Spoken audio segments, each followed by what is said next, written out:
বন্ধুরা চলো দেখো কি কি রান্না করেছি আর রান্না কি করছি। অনেক কিছু হয়ে গেছে, শুধু আর একটা রান্নায় বাকি আছে। তো চলো, এই দেখো শোল মাছ ভাজা হয়ে গেছে, ফুলকপি ভাজা হয়ে গেছে, এই যে আলু ভাজছি, আর এই যে মশলাপাতি হয়ে গেছে। আর এইখানে আছে ওই যে খয়রা ইলিশ, খয়রা মাছ বেগুন দিয়ে সর্ষে বাটা দিয়ে লঙ্কা টঙ্কা দিয়ে করেছি। আর করেছি এখানে লতি চিংড়ি। দেখো রান্না বান্না কমপ্লিট হয়ে এসছে। এদিকে আলুটাকে লাল লাল করে ভাজছি বন্ধুরা, যাতে তাড়াতাড়ি। দেখো আলুটা পড়ে গেল,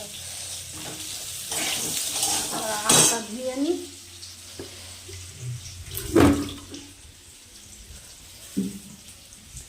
এরকম আলুটা লাল লাল ভাজা হয়ে গেছে। এবার জিরে ফোড়ন দিয়ে এত সুন্দর ছোট্ট মাছ